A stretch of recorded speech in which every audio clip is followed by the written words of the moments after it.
Well, hey there, folks. Welcome back to Mike Seibert Radio. I am your host, and guess what? We made it. CybFest Northwest 2024 is in the books, and I want to thank you so much.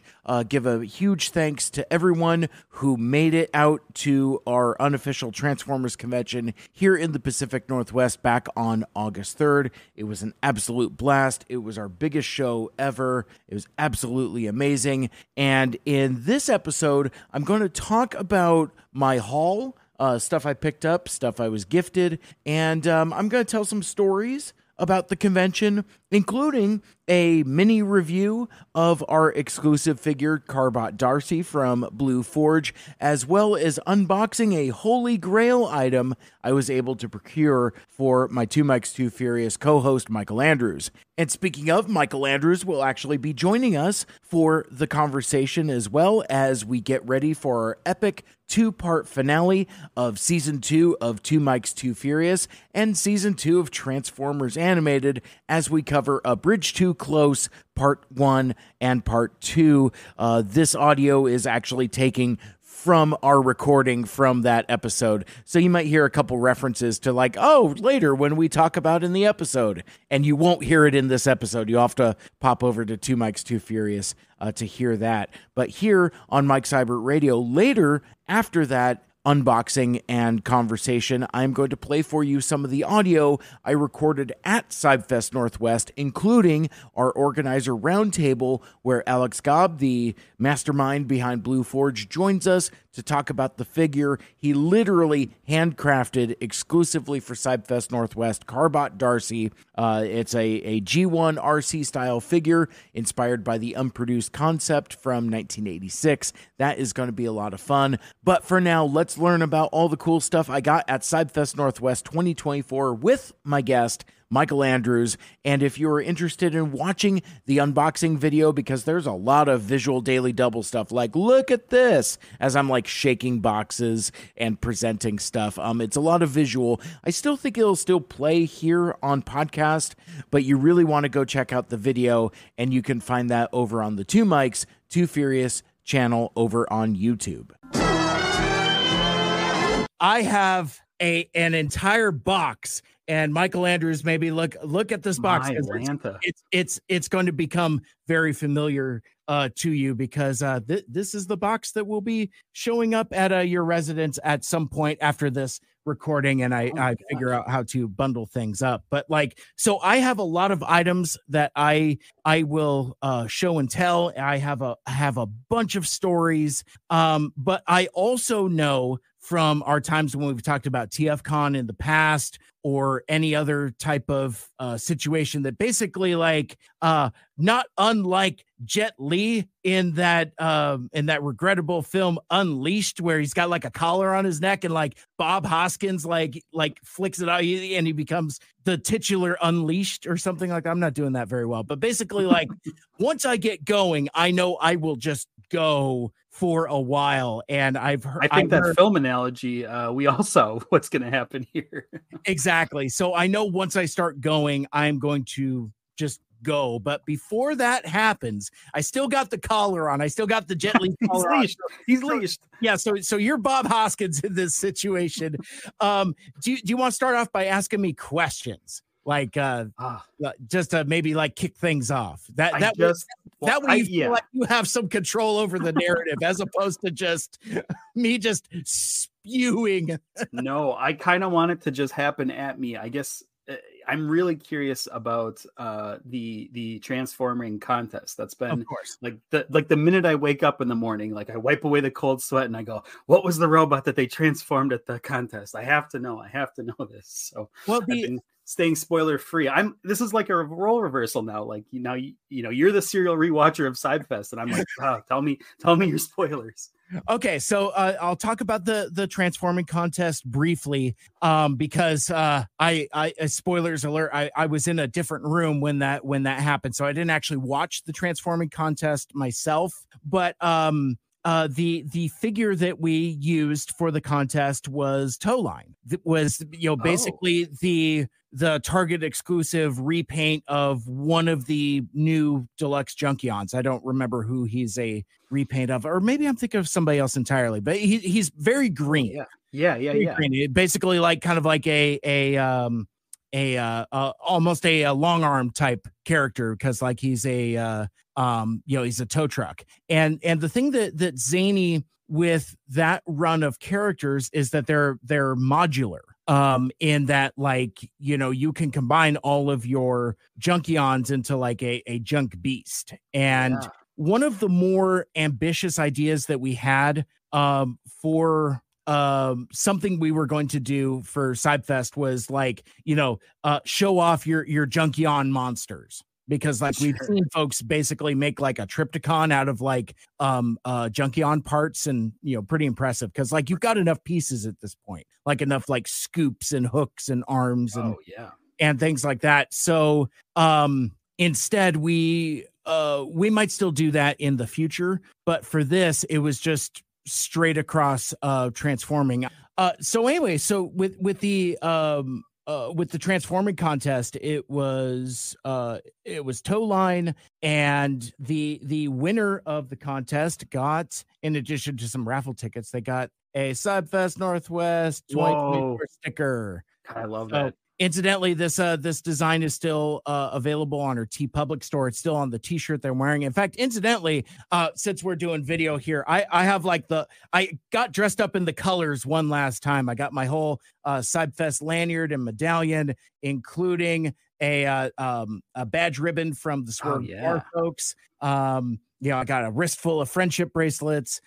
So I'm really kind of like living that aesthetic here. Yeah, you're back in hallway mode at CybFest. Like you're cosplaying CybFest Mike Seibert right now. Yeah, I'm CybFest Mike Seibert.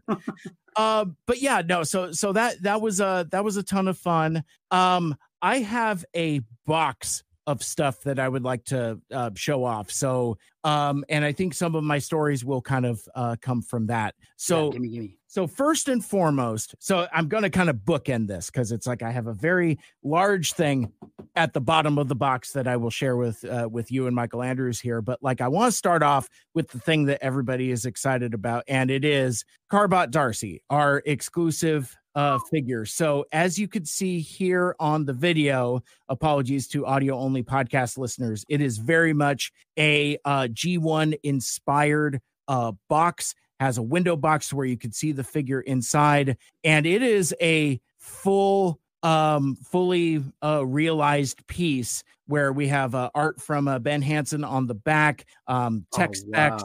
And I'm not even going to read all of this, because like there's even like robot points and like everything to really kind of do it up. It's like, and I was every time Alex would share pictures of this, I would say, you are making this for me. Like, I feel like literally he made this set for me, because it's, the figure is terrific as well, but also this box, this packaging is just amazing. But the thing I want to show off here for the video folks is on the box. I mean, it has the top there where it's, the traditional G1, start, change, finish. Wow. But I also got it autographed by the one and only Sue Blue. God, Lord, that's the ultimate. It's really, really cool. You just took them out, ultimate souvenir exclusive, and made it more exclusive in souvenir. Like that's incredible.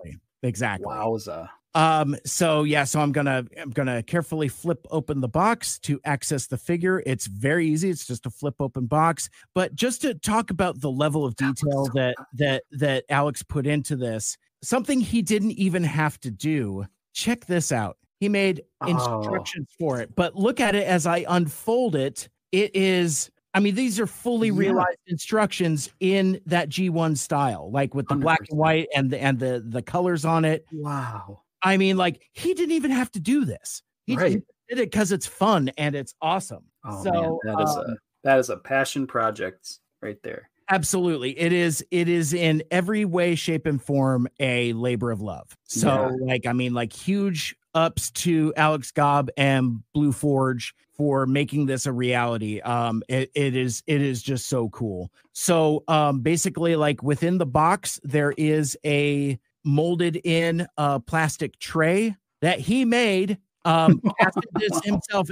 Literally everything. Well, I don't think he milled the cardboard himself, but literally everything is handmade. Like, so here's a little bit of the figure in car mode. I'm not gonna transform her because like I don't know if I have the dexterity to be able to do it on camera effectively. Right. And since it is handmade, she is fragile. So I do want to be very careful. But like and what makes gorgeous. Alex has talked about doing other versions of Darcy later on, but he's also committed to, this is kind of like a breaking news story, or an exclusive story for the Two Mics audience. The thing that will make this version of CARBOT Darcy unique is the chrome grill. So it's like if he makes more, they won't have a chrome grill, therefore making this figure truly unique to CybFest Northwest 2024. But so 20 years in the future, someone's at TFCon, they're looking at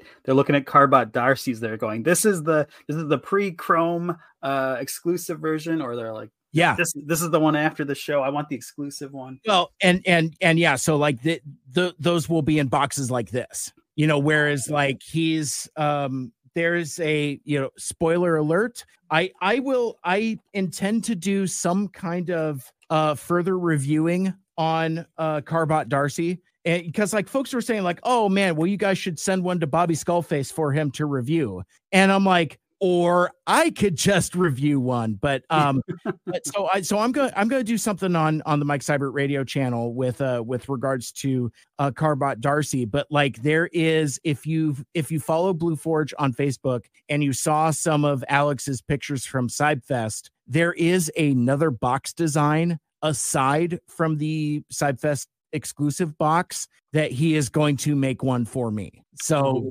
it's very G1 styled. In fact, it's so G1 styled that you can't make more of them and put them with a figure that you're selling. But because Alex knows I'm such a voracious box collector that he I asked him for one and he's gonna make one for me. So once I get that other special box in hand, I will do a review where I will talk about and show off CARBOT Darcy in more detail and talk about all of this other stuff. And plus I have some audio from Alex from our organizers roundtable panel where he kind of talked about the making of the figure a little bit. Basically, like in brief, where it started is he it starts as a 3D printed figure that he cast molds around, and then so basically silicone molds, and then has done injection molding since then. So so CARBOT Darcy is not a 3D printed figure. It's not a custom figure from another figure. It's literally made from the ground up. So it's like when I say this is like handmade, he's literally screwed in all of the pieces, like like it's literally hand screwed. I'm glad Lita's not on this episode with that. But yeah, I mean, she's dialing in. I mean, you talk about literally a labor of love, and it's just, I mean, I could go on and on about CARBOT Darcy, but like, there's so much more to CybFest than just the exclusive figure. I felt bad when I was on other podcasts, and like, they would have so many questions. It's like, oh man, is it 3D printed? Is it injection molded? You know, tell me about this, tell me about that. And at a certain point, it kind of clicked. It's like, well, we're only selling 30 of them, and those will be gobbled up instantly. And they were, you know, the CARBOT Darcy figures did go very, very quickly. But like, it's like, I kind of felt bad about how much I was hyping it up because almost nobody was going to get it. So like, it kind of made me a little bashful towards the end in terms of like how much I wanted to promote it and how much I wanted to talk about it. But for folks that are asking, because this is a question that I've been asked a lot leading up to and in the wake of CybFest Northwest 2024, will there be more? All I could say is that Alex is working on some stuff that may include a mechanism to where he can make more CARBOT Darcy figures, but nothing is concrete. Nothing is set in stone. Never say never, but for now, this run is complete, and there will be no more specific CARBOT Darcys in this box, in this style, in these colors. So and so basically, like, Alex owns the molds. It's his figure. He can do more if he wants, but like, this run is what makes it a CybFest Northwest 2024 exclusive. So just to give point of clarification on that, folks can reach out to me on socials with further questions, and I'll answer as best as I can. But I would also steer you toward the Blue Forge page. I'll include a link in the show notes. He's pretty prolific on Facebook. In fact, I think that's the only social media that Alex uses. But he has phenomenal pictures there, including one he did in prototype colors, as well as some other terrific pictures of he and his dad Greg, who is kind of like the father of CybCon, the predecessor to CybFest. But anyway, like, they cosplayed as Sparkplug and Spike Witwicky. Like Greggy had a wrench he was toting around. So really, really cool stuff. I might have to post some pictures somewhere on the Two Mike stuff to share some of the stuff, but really, really fun stuff. So I'm going to run through this box with what's in the box? The stuff that I see, and I'll tell some more stories as well. So I talked about the CybFest Northwest artwork that we have. It came on a sticker. It also comes on a button that we gave out to attendees. So those are out in the world. I love that design. It's terrific. And our lead event coordinator, Ben, who is one of the co-owners of CybFest, his brother did the zooming RC art.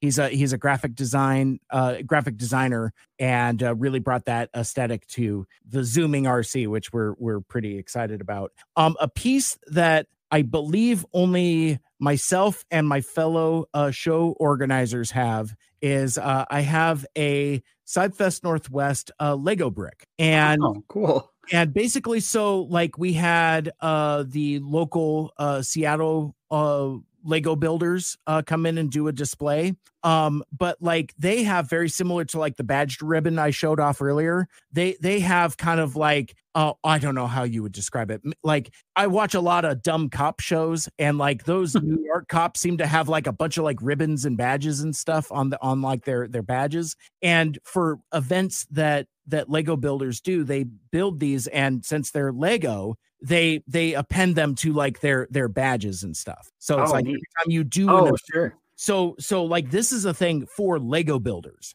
Like I'm not supposed to have this. I'm not a Lego builder. Give it here. Because since I'm part of the organization team, they Ben was kind enough to hook me up with one of these as well. So very, very cool. So it's like, it's kind of the beginning of our ongoing partnership with the local Lego builders to do more stuff at CybFest. Lego display was really, really cool. They had like a whole G.I. Joe action scene. They had like a whole cityscape with various like Easter egg transformers and stuff. It was pretty cool. Love it. All right, let's do some toys. In fact, this is going to tie directly into the episode we're going to talk about today, A Bridge Too Close Part 1. And I got a toy that's deeper in there, but I want to talk about an animated figure I got myself a Skywarp. Yeah. I have wow, yeah, talk about topical. I mean, specifically topical. And I want to spend some time on this box. I know it's like,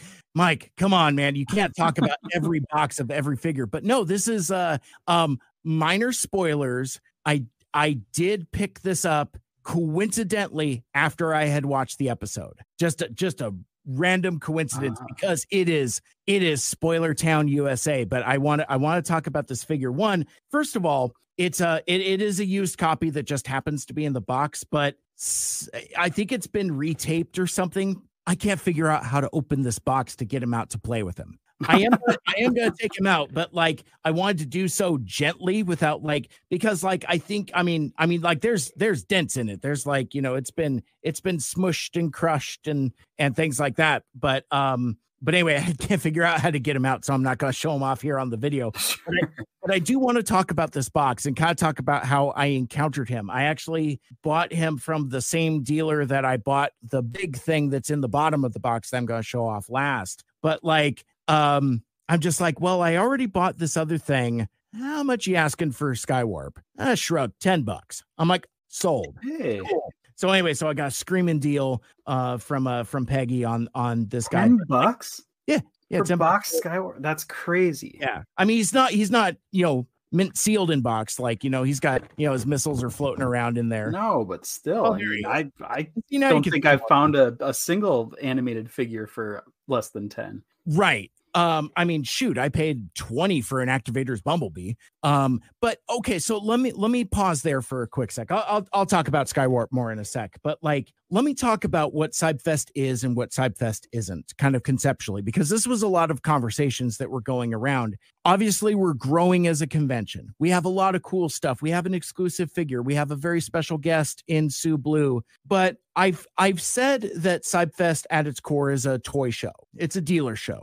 And it is, but like that was crystallized even further for me while I was there in a way I never thought about it previously. CybFest is the kind of dealer show that you go to get deals, not necessarily that you buy like new mint in box stuff. There are dealers that have that stuff, like Kicks Generation Toys has like all of like the new stuff, bunch of third party stuff, a lot of mainline stuff, but mostly folks are there for deals. And like I said, I hadn't really thought about it in that context previously, but knowing some of the deals that I got, I understand it now more than I did previously. I had some stuff at my media table, like I sold some figures, and ironically enough, all of the ones that I sold were loose. Like all of like my mint and box guys, shelf warmed or peg warmed for lack of a better term. Like I ended up taking those back home, putting them back on my shelf. But my loose guys, like I sold a Siege Springer and like a Kingdom Blaster, like basically like figures that I have replacements for or replacements on the way. Like I have a Studio Series 86 Springer coming. I don't need a Siege Springer anymore. So sold him. Same thing with like Kingdom Blaster. I have a Studio Series 86 Blaster. I don't need a Kingdom one anymore. Sure. Yeah, I was kind of curious what your the loose ones that you sold were, or what was the criteria for that. So I'm glad you mentioned that. Basically like redundant figures, for lack of a better term. And or figures that just don't have a place in my collection. Like one of the figures that I sold was Siege. I think it's War for Cybertron. It's one of the three trilogies in the trilogy. It was Slam Dance, who is basically it's Autobot Battle Trap, where like the G1 version is like two cassettes that kind of like one was they were cassette bots, but one turned into a tank, the other one turned into a jet, and like they stack on top of each other and become how is that? I don't remember. But anyway, this figure I have is basically it's a repaint of Battle Trap, which is like a plane and a jet that stack on top of each other and then combine into a robot guy. I don't remember if the cassettes do that or not. But anyway, the cassettes do that. Okay, yes. So they're triple changers. Like they go from cassette to tank to half. No, they just stack it to a robot. Yeah, guy. Correct. Okay, got it. Okay, that's what I thought. Because like folks were asking me, and I ran into this same level of confusion. Anyway, he was part of a 2-pack that I got for G2 Sideswipe. He was an Amazon exclusive, to where it was G2 Covert Clone Sideswipe, the one that's like in like black and red. And he came in a 2-pack with this other guy. Well, I don't need the other guy anymore because like he was on my shelf for a while, but he's really kind of orphaned. And kind of that was kind of the theme of my table of the figures that I were selling. Yeah, well, they were Descendants of the Void. Like if you've seen Deadpool and Wolverine, like the Void becomes like a huge plot point, and that's so all of my figures were basically folks that had been exiled to the Void and needed to be rescued. Nobody got that joke. People just wanted to buy figures, and that's fine. So anyway, so I sold him and a couple other loose knickknack dudes. But basically, like my dude Chandler had asked me, he's like, what well, how come you're selling this guy? And I'm like, well, he doesn't have a spot in my collection. So it's like I'm trying to like find a way to focus. You know, the majority of my figure collection is Transformers the movie 86 characters, either through the Studio Series 86 line or the most reasonable counterparts. Like, you know, I've got like Kingdom Cyclonus, which I will probably, if they ever end up doing him in Studio Series 86, I'll probably sell him. You know, like I have like a Quintesson Judge and like a couple Alicons and folks they haven't done in that Studio Series 86 line, but it's mostly 86 guys. But then other stuff. I've got a bunch of Soundwaves. I've got a bunch of Boba Fett and friends, or kind of you have a bunch of Soundwaves and Boba Fett's. This is shocking. Exactly. I have like a whole shelf that's like Mandalorian and friends. Like if they have a bucket on their head with a T-visor, I'm now collecting it because like I found a lot for like a reasonable price that's kind of like a collection starter, and I'm like, oh, well, I guess now I'm into this line now. Whoops. So I now have as many Mandalorian troop builders as I do sideswipes. It's really a damn problem. But now I have like a budding animated collection. Like I've got all of the current legacy versions. I have my vintage deluxe Bumblebee, and now I have a Skywarp to add to that collection as well.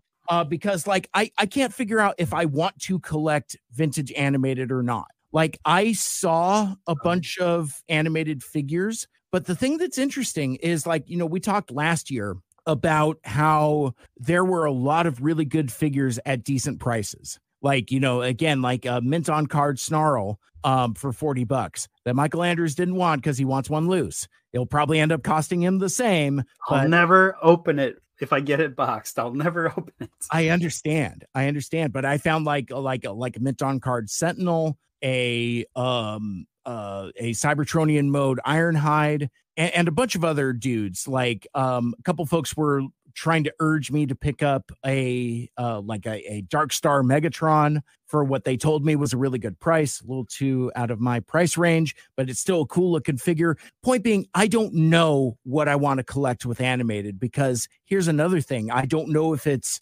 I'm reluctant to call it the Two Mikes Too Furious effect, but the prices have been going up, and I notice figures more that are costing more than they did last year. Yeah. Like figures that were $40 are now $60, that kind of thing. Yeah. And so it's like, that's interesting. If I can jump in, because you do see that, and I wonder if it is sort of in relation to, you know, there's two types of collectors, right? Like there's the one that's like the new legacy figures come out of an animated design and they go, oh, cool. This is exactly the niche thing that's missing from my collection. Finally, a proper new modern version of these classic characters. Perfect. Then there's the people that see that and they go, oh, you know what? I did love Transformers animated. I want to fill that gap in my collection. I'm going to jump all in on the retro vintage figures. Yeah. So I can see it going both ways, and it probably does equally 50-50 go both ways. It will be interesting to see how or if they continue with the animated characters in Legacy, because quite frankly, it well documented on this show already, I already have the Optimus I want. Like there are none of the vintage Optimus figures that scratch the itch that the Legacy United one already does for me. It's like he's got the best axe. He aesthetically looks like how he ought to look. The other figures just they look of their time, and that's okay. But like for where my collection is kind of structured around more contemporary stuff, he fits right in. And really, when you showed off your Voyager Starscream that Aaron from APDC gave you, it's like, ooh, he looks pretty cool. So now that I've got this Skywarp, in fact, it doesn't quite do it the justice, but man, that paint job is so cool. Like I wish that I had become a Skywarp guy, because I love this color scheme so much. I don't know why I didn't stick with the character and become like a fan of him, because even like spoiler alert for when we get to it, when he shows up in the episode, it's just like, man, that color is so cool. Like the black with the Ooh, I'm excited to talk favorite Starscream clones.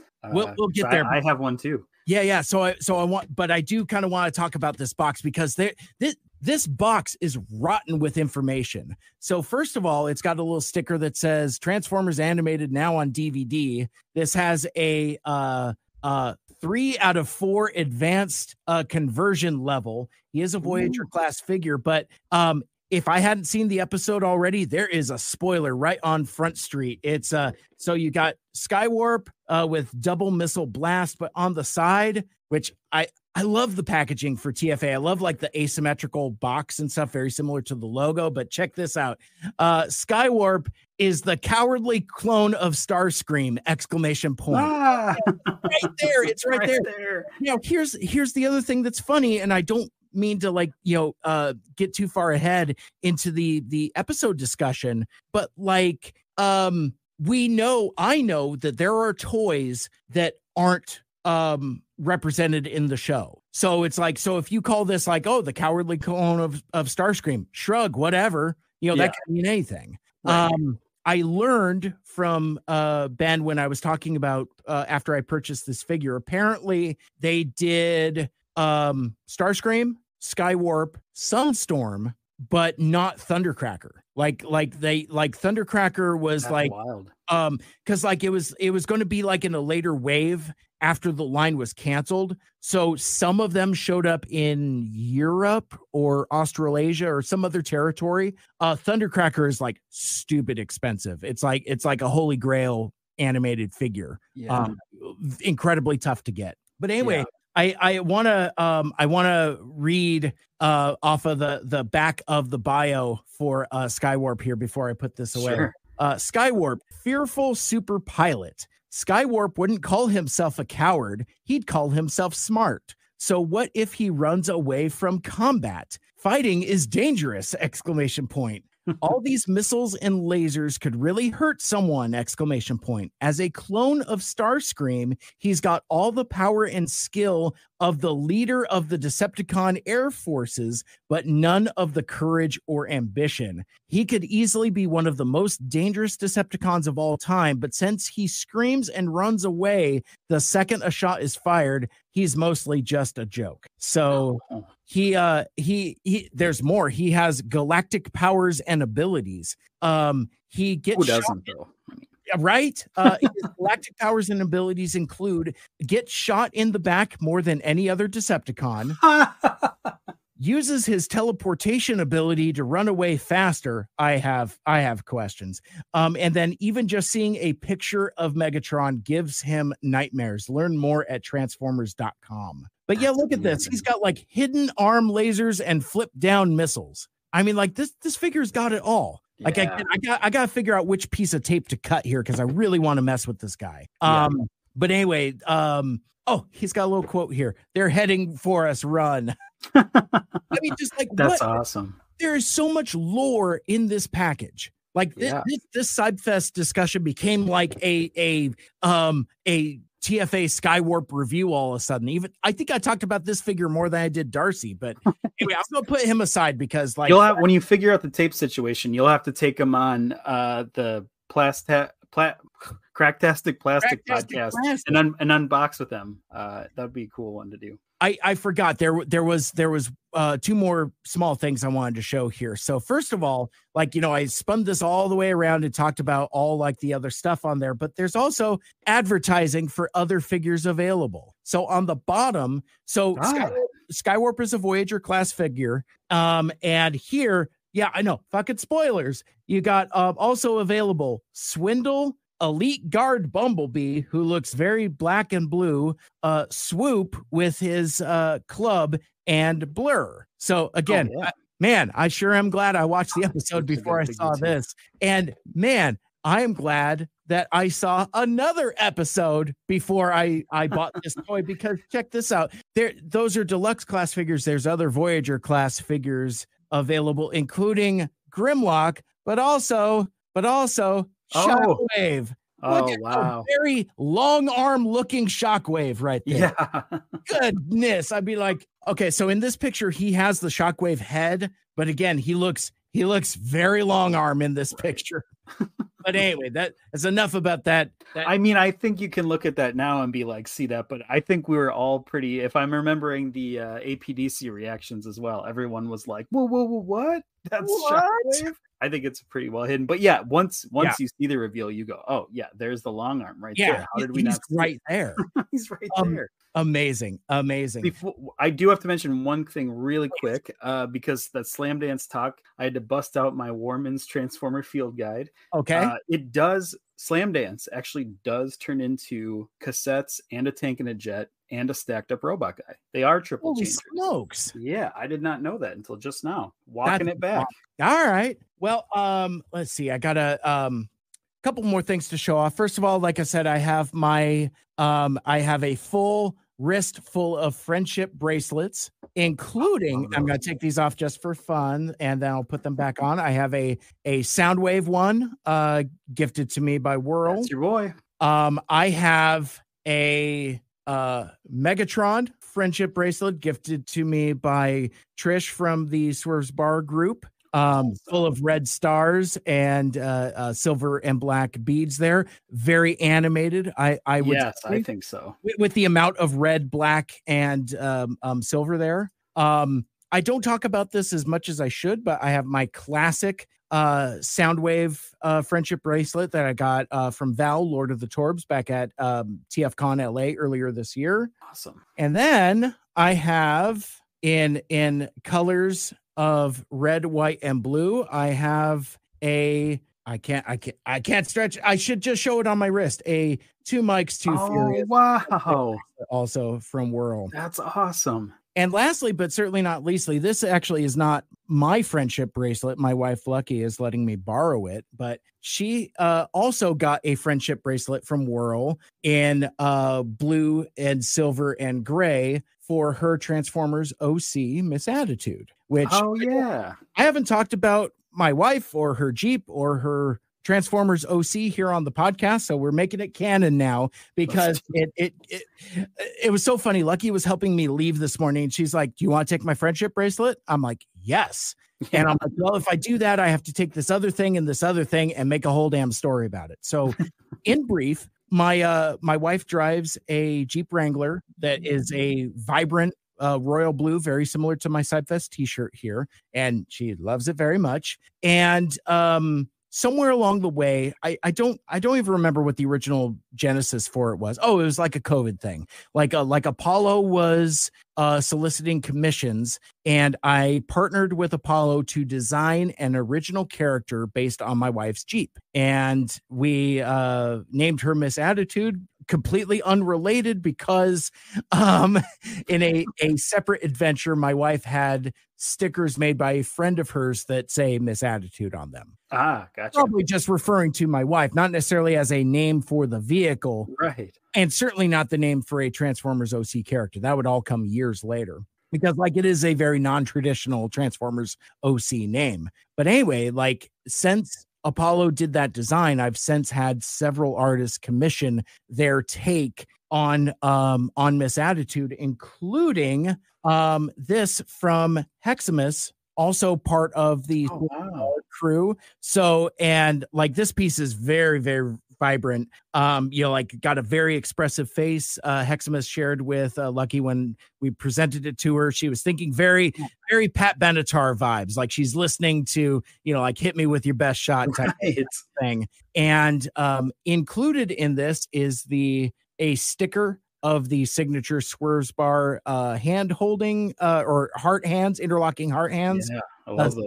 But anyway, so I got a couple different commissions of various artists doing drawings of my wife's Jeep character, and it's become a lot of fun. That's really cool. So now it's canon because I got a friendship bracelet and drawings and things of that nature. But speaking of Swerves Bar, I talked about this. I talked about the interlocking hands But they also do another bit of merch that's not interlocking hands, but is also hands. Yeah. Cliff jumper middle fingers. So that's so amazing. So, but like, look at this packaging. It's like in a little Buddha bag, and they got like like their logo, and it's very well done. These are nice, thick safety pins that I was going to pin onto my CybFest lanyard here, but I thought that would be perhaps too heavy right away. It's like Mike's just coming out with middle fingers, but like, I mean, yeah.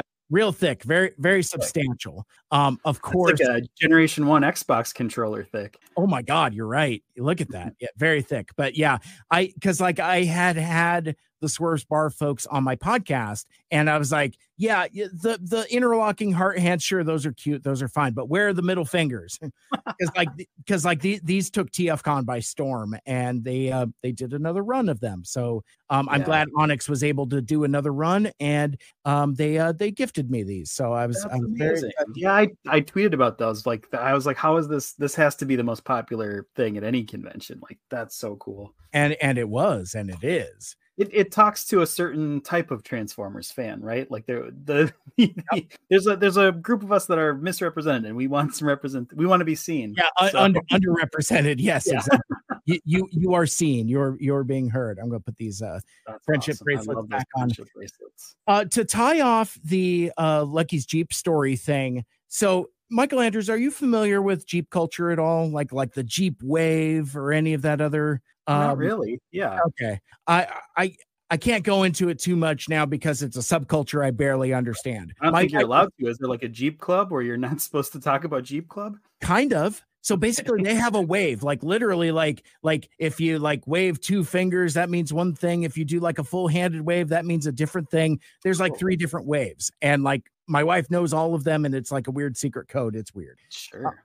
But another aspect of Jeep culture is you get when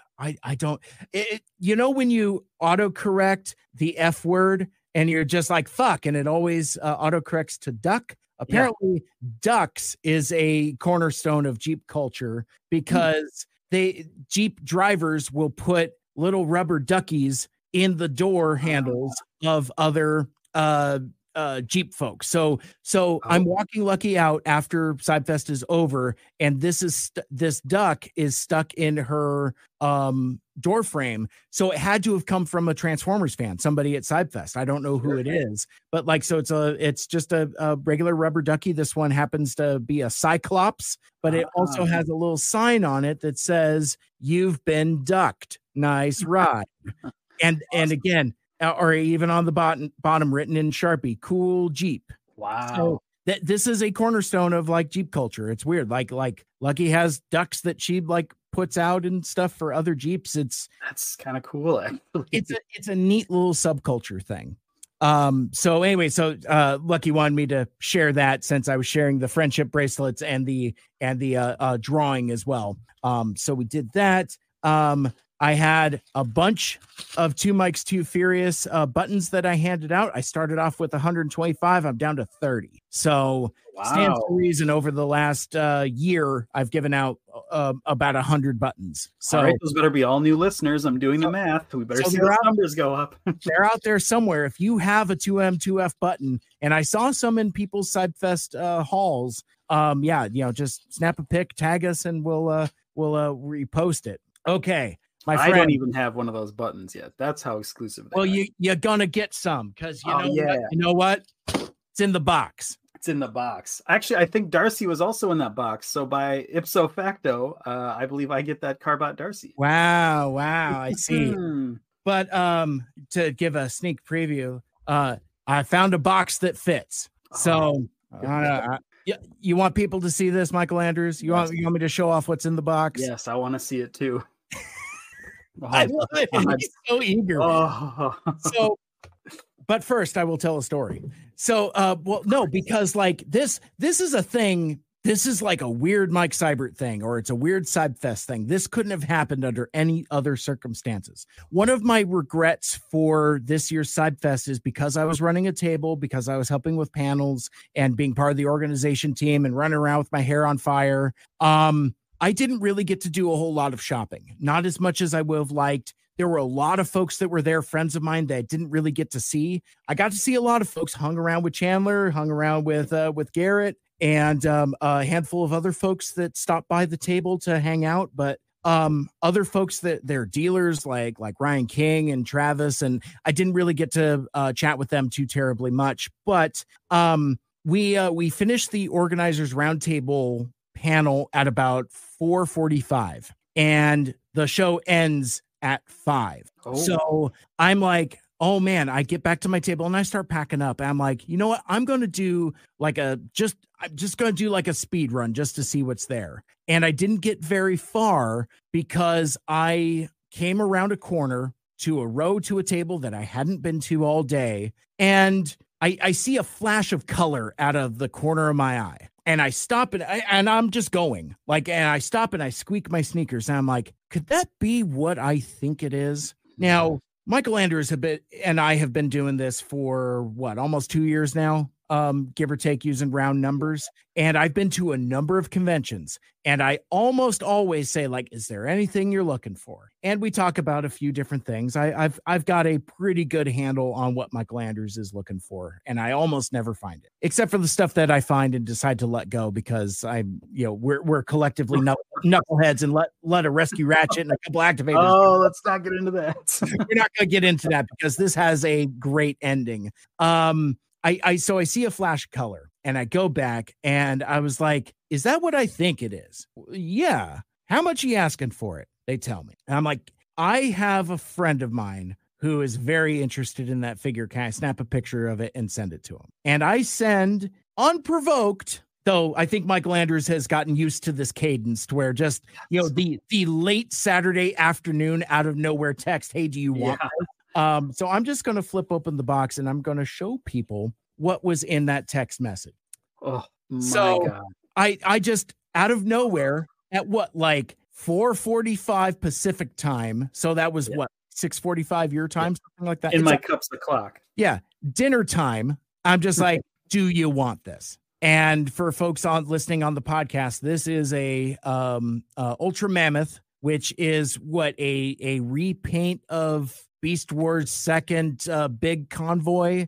Yeah, Beast Wars Neo, I believe. Oh, okay, sure. Big convoy. Yeah, the now defunct Transformers Collectors Club Ultra Magnus repaint of that figure, and it's striking. It's so striking. It really is. I like to think about the Mike Seibert 2 years ago that was like, the fuck is Ultra Mammoth? And now here we are.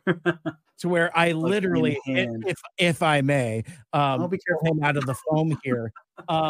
So there he is, Ultra Mammoth in all of his Ultra Magnus flavored glory. This guy it's going right on this shelf, my Ultra Magnus shelf, if you can see. Like his little ears flip out to where he's more mammoth-like. Yeah. And I mean, it presents beautifully just in this mode. Like this mammoth mode is terrific. Yeah. I'm so excited. I've, since this came up, I've sent that pic that you sent me to a couple people and I've been like, yeah, I got it. And even, most of my friends are non-Transformers friends and they kind of shrug it off, but this is like, something has caught them about this frozen mammoth looking. Yeah. People are just obsessed with it. So I've been after it for a long, long time. So now that I've got my grubby mitts all over it, Mikel Andrews, he's like, stop touching it. Too high def. I can see the fingerprints you're leaving. Yes. Yeah.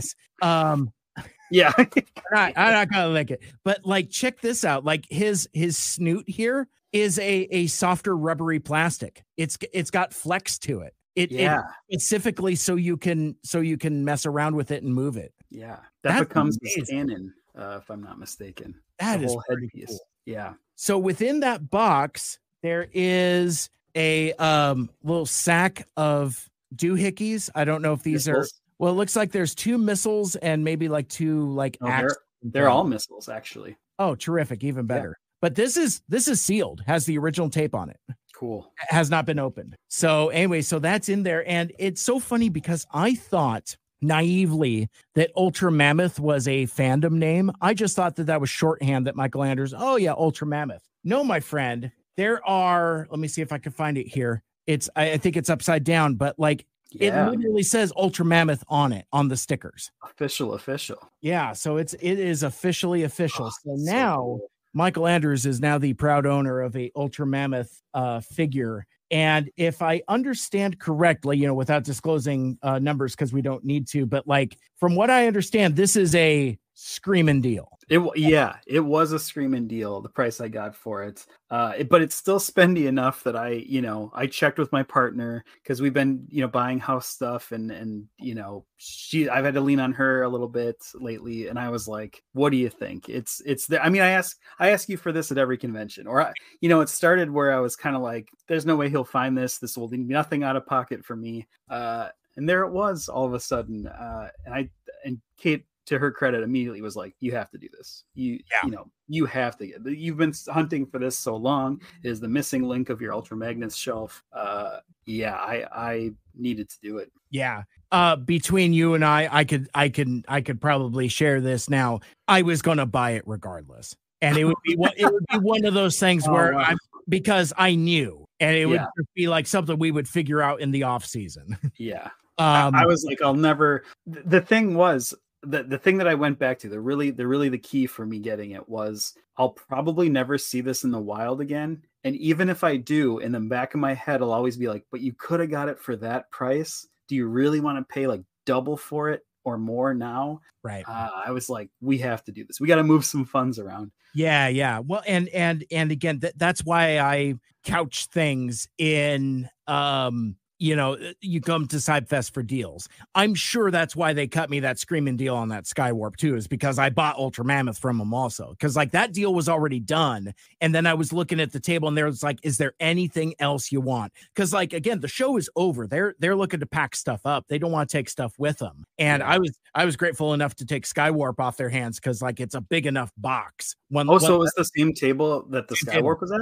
Oh, yeah. Wow. Yeah. So after I had done the Ultra Mammoth deal, they're just like, what else do you want? And and unfortunately, they're like, I didn't intend to want Skywarp, but I was just like, what are you asking for it? And they're like, $10. I'm like, done. Fine. I guess I'm buying Skywarp today.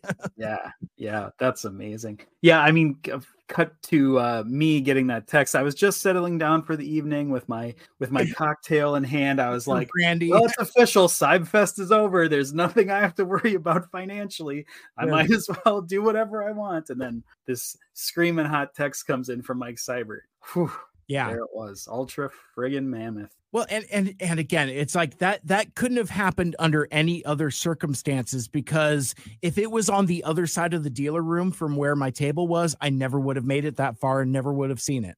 Yeah. So it's exactly a miracle, truly. I've talked about this in other places, but like I'm not always incredibly spiritual. But one thing I do believe in my bones is that things happen for a reason. You could call it kismet or fate or destiny or whatever. I do believe in the cosmos nudging things certain directions to have these types of outcomes. And I sincerely believe that the planets aligned specifically for that deal to get done, because how else was that going to happen? That's a unicorn. Exactly. It's just nuts. So that's all the stuff I have to show off, though. But I do kind of want to talk about, because like it was more merch focused, I do kind of want to talk about a couple other things regarding CybFest, if I can, while we're here before we get into the episode. Up top, first of all, shout out to my fellow organizers and everybody that volunteered and helped. CybFest Northwest is literally a family endeavor. Like, we've talked about this before. Like, folks have been like Ben, he talks about his son Statler, who has been coming to CybFest since he was 3 years old. The kid's now 14.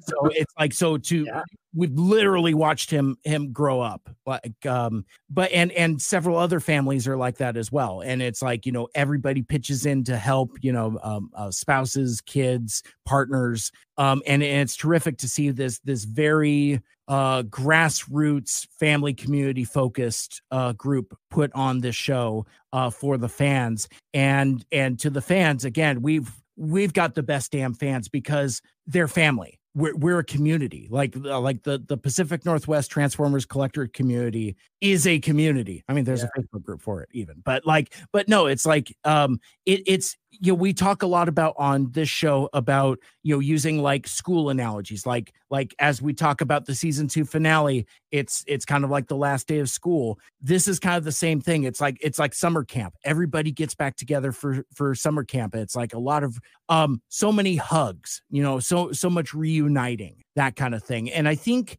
maybe that's why CybFest doesn't have as much of a fandom footprint like on, say, like Twitter or Facebook or things like that, because I think folks are just like you wouldn't necessarily like live stream or hashtag like your family reunion. Be like hashtag family reunion. No, and CybFest is like that. It's kind of like a family community type of thing. So I think maybe that's some of why there isn't as much of a footprint as folks on the outside looking in would like. But that's what appeals to me, is that it's a community. So again, thanks to everybody for helping making it happen and for making it a success. Sue Blue is an absolute delight. She is a gem. That's right, Sue. And if you haven't heard my interview with Sue, check out my other podcast, Mike Seibert Radio, where I got to talk to Sue for like an hour on the phone, and she was delightful. And she talks about kind of Transformers Animated a bit, and kind of how it was like coming back to the character. Mikel Andrews had provided me some really good questions to kind of get her talking about TFA-RC and kind of working with David Kay and coming back to the Transformers fold and the RC character. But one of the bits of wisdom that she left me with in that podcast, because like in my interviews, I ask folks what advice they would have for folks wanting to pursue their own creative interests. Like I've asked all up and down the content creation gamut, whether it be podcasters, writers, YouTubers, what have you, musicians. I just asked them what advice do you have for the kiddos? And Sue said something that I found incredibly moving in its simplicity. Like, first of all, she says, follow your passions. But it sounded like to me, she has said this a number of times. Like a lot of her stories, she had terrific stories about her history with Transformers that are iconic at this point, like meeting Orson Welles, meeting Leonard Nimoy, those kind of things. Yeah. But the thing that she said that really stuck with me that I had not heard before, she said, people that work a lot because they work a lot. And it's one of those things where it's like, at first blush, it's like, well, that's just like some Yogi Berra kind of like, double talk type of thing. But then you think about it and it's like, well, why do these people work a lot? Well, they work a lot because they work a lot because they work a lot. And really it is a anthem for hard work. And I really, really genuinely appreciated that. And yeah, it was one of those things where it's like, oh man, I wasn't expecting that. I was just, I was just going to say, I got the chills when I heard that, and that we got to that part of the recording. I was like, whew. So, and I had the absolute pleasure and delight of having Sue's table being like feet from my media table. So it's like, I'm in fact, I think Lucky visited with Sue and her wife more than I did. Like they were just chit-chatting like across the aisle, like pretty much the whole time. And it was great. Awesome. So yeah, she was terrific. She was wonderful in the panel. Whirl did a terrific job hosting the Q&A. Basically, like my job was to kind of like help with audience questions, but then like, I work at a professional radio station for a living. That's my day job, but that doesn't mean I am an audio technician. I had some challenges with the PA system. I plugged in my mic, but every time I turned it on, there was like some like loud feedback that was insurmountable. So instead, during our Q&A, it was like folks it was very intimate. Like, I mean, there was, I don't know, maybe 30, 40 people there, give or take, but it was like very much like a fireside chat with Sue. It was amazing. Like, again, she was terrific, but it was just at some point, like the microphones just kind of like fade away. Like she's like talking off mic and is just like intimately connecting with the people that are asking just like from their seats. Oh, that's amazing. And it was so cool to just kind of be a part of it. So I snapped a couple pictures. Alex, Blue Forge, the maker of CARBOT DARCY, the culmination of that panel was that he was able to bequeath Sue his copy that he made for her. Oh, amazing.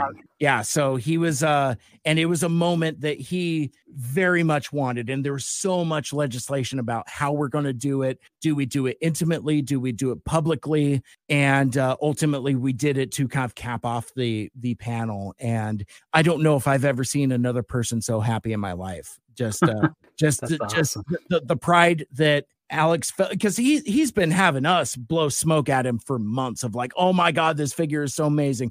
This is everything. I feel like you made this for me. Most of that came from me, but it's one thing to kind of get out of the echo chamber and to see Sue be speechless. Like at one point she's like, is this for me? You know, that kind of that genuineness. That was, it's just so sweet. So, yeah, well, there's been, and just to put another slant on it, there's been so few kind of RC figures relatively, and not a ton look like, that sort of like movie aesthetic. Mm-hmm. I feel like that has to be a huge nostalgia hit for her, or like that's got to bring back some feelings seeing that specific design represented. Yeah. And this is, I mean, not to dwell too much more on CARBOT DARCY, but like she's literally the figure they didn't make. Like they had made like prototype sketches of it, and it's literally the figure they didn't make. But like Alex has shared so many pictures of Darcy with G1 Blur, G1 Cup, G1 Springer, and of course the new Walmart reissue of Pink Hot Rod. Seeing Darcy standing next to Pink Hot Rod, it just like I try not to get too emotional about this kind of stuff, but I was just like, oh my God, this is it. This is the thing that we didn't get in 1986, and now we have it. Like I've got a handful of RC figures. Like there's a Studio Series 86 RC figure that's terrific. That I think is kind of the best version of like that car mode backpack type vibe that looks like the animation model, which not to get on a whole different tangent, I think some of the more contemporary RCs are a little too curvy for my taste. Sure. Like people will say like Thrilling 30 is like the gold standard, and it's like, yeah, but not with that wavy tummy. Like it's too sexy for my taste. Right. It's like, tapered in waist, curved tummy, and I'm just like, no, it's two trapezoids stacked on top of each other. That's what RC's midsection should look like, and the Studio Series 86 figure does that. So not to get off on that kind of tangent, but a couple other things I want to mention. Like one of my favorite experiences, because like it's always about the friends we made along the way. So I'm everything I say is under that umbrella. It's like obviously friendship. But like one of the things that really, for me, as Mike Seibert gave me a kick, is that we had reps from Paramount Pictures come out. There's a local promotions company in Seattle that represents all of the studios. So it's not like Paramount flew people up. They're local representatives. I just wanted to make sure not represent that incorrectly, because I've said that on a different podcast and people are like, whoa, Paramount's coming. It's like, okay, it's exactly. Easy. Maybe I'm just media jaded. I don't know. But no, so local representatives for Paramount came out. They gave out mini posters for Transformers 1 and gave them out until they ran out, and they had hundreds. So cool. I was chatting with the rep later, and she was kind of bummed out that they didn't have more stuff, but keep your ears peeled on the CybFest Northwest social channels on like Facebook, Twitter, Instagram, where as Paramount gives the local reps more stuff, we're going to have some stuff to give away, like t-shirts, prize packs, things like that. Cool. We just didn't have them in time for CybFest.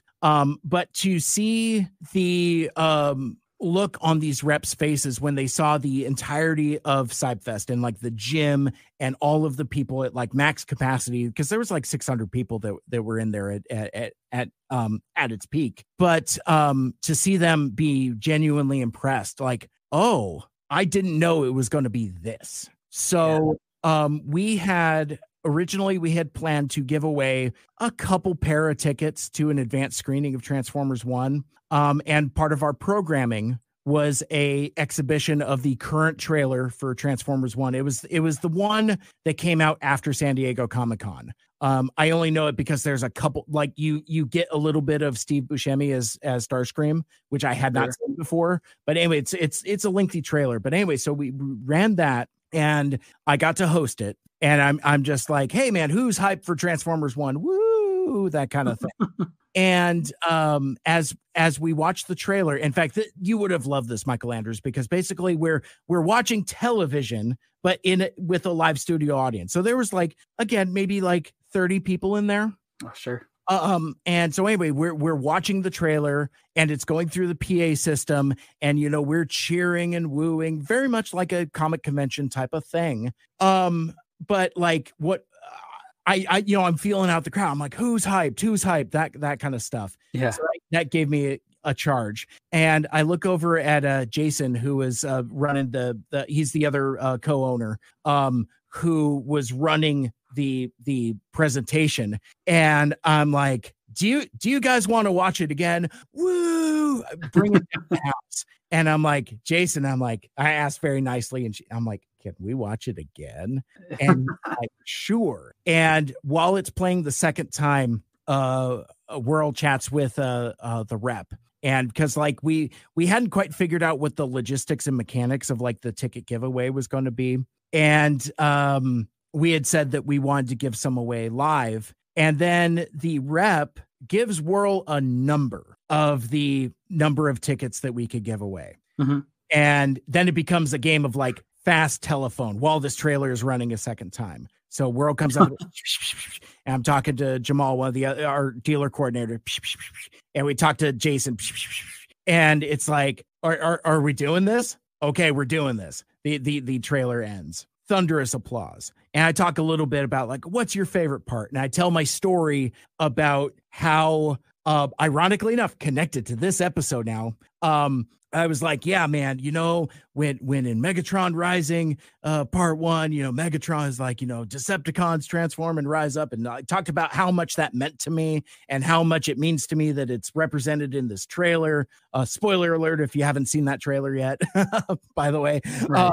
But anyway, like I was just talking about how that meant stuff to me. So I was asking like the crowd what they liked or what they're looking for. It was some really cool, you know, man on the street audience stuff. And that fervor kind of dies down. And I was like, how would you like to go to an advanced screening of Transformers 1? Woo. I'm like, well, good. Because you're going. We're all going. We're all going together. They gave us 50 pair of tickets. No way. So it's just like, bring everybody. The rep was like, bring everybody. And wow. So, and actually what had happened was like, I don't think it was 50. I think it was 40. But anyway, like, so like Whirl is counting heads and they're like, and I'm vamping and I'm just like, I'm like chatting with folks and I'm looking back over. I'm chatting, I'm looking back over. And then Whirl gives me thumbs up. And I'm like, good, because we're all going together. Awesome. So yeah, so CybFest Northwest will be hosting not one but 2 advanced screenings of Transformers 1 coming up soon-ish. So Mikel Andrews, when I get that date, you should fly out and join us. Yeah, okay, I'll do it. Because that's amazing. I mean, that is very much a Mikel Andrews thing, experiencing a movie with a rowdy group of Transformers fans. Like, you know, it's the same company we partnered with last year for Rise of the Beasts, and we brought a lot of people, but not this many. So awesome. It's like, and that was fun enough. This is going to blow that out of the water. And from all accounts, Transformers 1 is the real deal, and we're all super stoked for it. And it was so cool for me to have that moment with that crowd, with the community, to just say just something as simple as, well, good, because we're all going and we're all going together. It's like, that's how many heads exploded right in front of you? Was it a scanner situation or? But yeah, no, that was such a treat to do. To be able to be part of that. The raffle was buck wild as usual. That was a lot of fun. The coloring contest was tons of fun as well. The Swerves Bar folks did a terrific panel presentation. But yeah, no, in the time I have remaining here, because I know we had kind of baked into the cake that we were going to go kind of long, but I would like to share share a couple different things. Well, first of all, I'm going to share my screen. Some of it is visual, some of it is just me reading. But I'm going to share a screen here. I think it's this one. Did it go? It hasn't gone. Okay, let me try to share my screen again. Present, share screen. There it is. Okay, so we had a handful of cosplayers come out to CybFest. You had a Perceptor, and I would imagine that Matthew Barbario knows Perceptor. He's kind of a groupie for Cybertronic Spree. Like that. That's where I first met Percy. I think that's his preferred name, Percy G1. But anyway, so you had Percy there. And then you had a Jetfire, Earthrise Soundwave, Minor Megatron. That was their first CybFest. Cool. Had a blast. And Ratchet, who actually, I think this picture was taken later, but Ratchet stopped by my media table and we chatted for a good long while about the podcast Two Mics Too Furious. We talked about Transformers Animated, and we talked a lot about animated Ratchet. Yes, good topic. And obviously they're a huge Ratchet fan, but I was like, I hear so many folks talking about Transformers Prime Ratchet, and that, like, he's like the pinnacle of the Ratchet, and they very pointedly said, well, yeah, sure, of course, great version of the character, but animated made Ratchet grumpy. It's like you don't get Prime Ratchet without animated Ratchet. And and we talked a lot about that. I feel that animated Ratchet has kind of become underrated, just in the shadow of Prime Ratchet, because Jeffrey Combs and that the attitude, the one-liners, it casts a shadow over what's being done with animated Ratchet. And I thought it was cool to connect with a fan who felt the same way I did, that was just like, no, animated Ratchet is pretty cool and very influential and iconic for the franchise. Like, I don't think you get to these more popular iterations of the character without animated Ratchet kind of blazing that trail. But it was super cool to there was a couple other cosplayers that I did not show on my well, as you cue that up, that's a great point, though, because that's how I kind of felt about Transformers Prime when it first came out. I was like, they're just sort of ripping off animated, and Bulkhead also came out of that too. I mean, I warmed to the show very quickly, and now it's become like one of my staples. But I remember having that feeling too, like this animated set this tone. You're standing on the shoulders of giants here. Absolutely. I also noticed, as I'm revisiting this picture of Percy, two things. One, there's a comment from the one and only Paul Eiding, my favorite for obvious reasons. So Paul Eiding, previous guest of CybFest Northwest and the voice of Perceptor, game recognized game. So I thought that was pretty cool. That's also awesome. If you look on the right-hand side with this, the Bright Spark coloring book and a Soundwave drinking coffee over there, that's Apollo's table. Oh, cool. So I thought that was pretty cool to have that included accidentally. Yeah, that's amazing. But you got a Skyfire, you got Soundwave, Megatron, Ratchet, another Megatron, like this poor young lady was toting around this enormous fusion cannon all day, and I believe amazing. That's not Bushido, it's Bushibo or something. The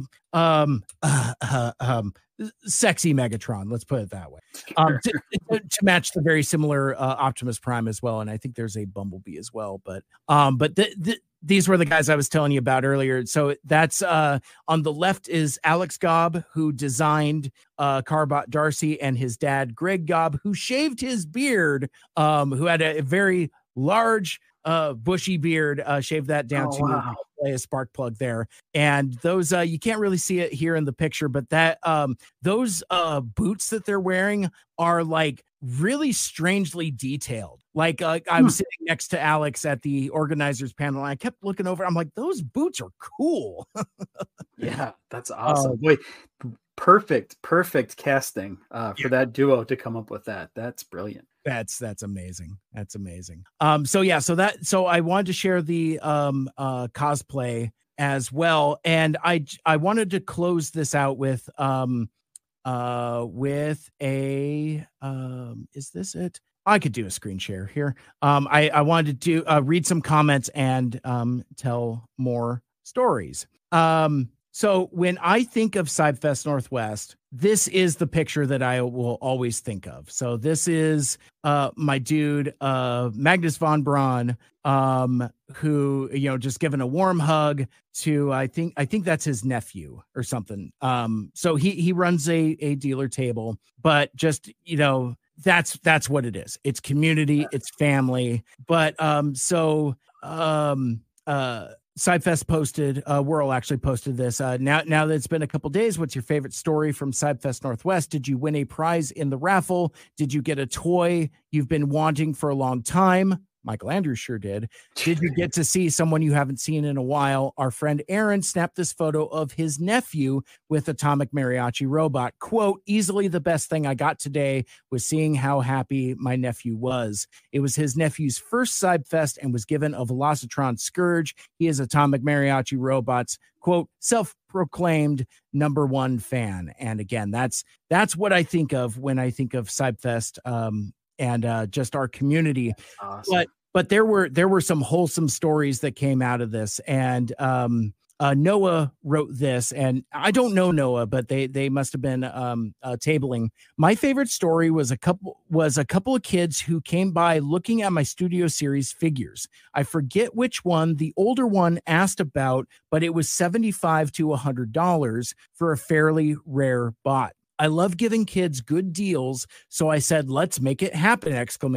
He says, quote, I don't got money like that, and starts to walk away. I yelled for him to hold up and handed he and his brother each a mint in-box core class figure. An hour or two later, they came back with mom, this time with 2 more siblings. My problem was I had already sold all but one of my core class figures away, and I had 2 kiddos. Luckily, one of them wanted an Optimus Prime Funko Pop, and the little girl got Exosuit Spike Witwicky. Mom and kids all gave me a big thank you, but I didn't do it for that. I did it to make sure the kids didn't leave empty-handed. Runner up, I dealt one kiddo who had $5 left, including $2 in quarters. My $10 figure wasn't close, but hell, I had to do it. I handed him a $1 bill back and said I couldn't take it from him. He was stoked. Wow.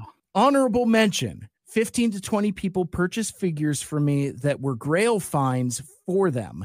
I was really apprehensive at first when I started to sell this particular collection of mint inside box Studio Series figure, but seeing how many people also appreciate them and that they're all going to good homes was worth it. I don't care if you open them or not. I couldn't. CybFest was a blast! ! Oh, I love it. And so there was a lot of conversation about that. But again, that's what CybFest means to me. Sure, it was terrific hanging out with Sue. Sure, she gave me some, great wisdom. I love the autograph. I love CARBOT DARCY. I love the drawings, the bracelets, the gifts, the great deal on the Skywarp, getting a Holy Grail item for my dude Mikel Andrews, sending people to the movies, talking with my fellow organizers about what CybFest means to us and all that. That's all great. That's all cool. Seeing Scotty in his Bumblebee Camaro. Seeing the robots, the actual cast iron orcas, and like the actual robots like moving like road cones around, and seeing like teenagers be interested in STEM and technology and stuff like that. Seeing all the Legos and stuff. That's all cool. That's all fine. But throw all that at the end of the day, and seeing my dude Magnus giving that kid a big bear hug like that, and hearing stories about how dealers aren't going to take a kid's last dollar and hook them up with toys. That's, to me, that's what it's about. Family, friends, community, Transformers. Wow. That's Northwest 2024. Wow. Yeah. I gotta go there. I've just decided I have to make it to one. If you do, we would have to do a panel of some kind, like tales from two mics or something like that. Because really kind of talking about the dichotomy between our dynamics, like you being a serial rewatcher and me being a first time viewer. And it's going to be a lot of like, dummy, this stuff was there the whole time. Didn't you know? Yeah.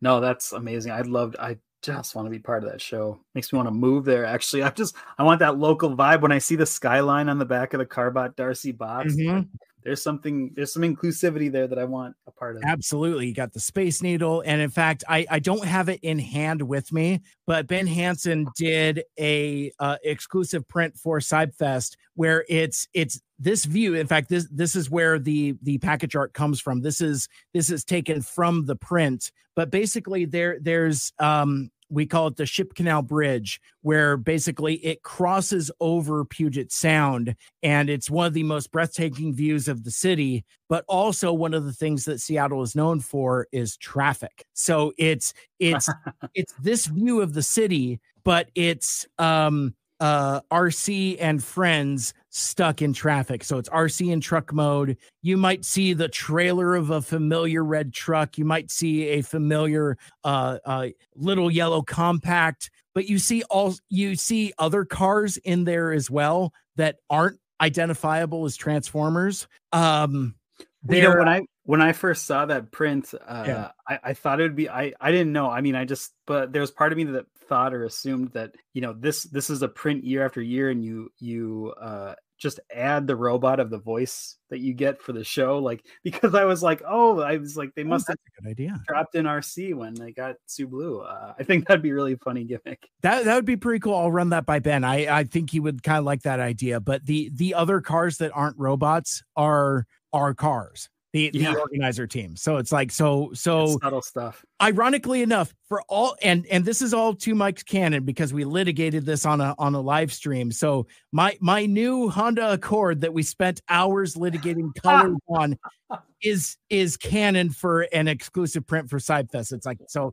now I can't get rid of that car because it's wow. And also I've learned a lot of people drive blue sedans because like half of the cars in there are blue sedans. Oh man. That's great. That's awesome. What a show. What a show.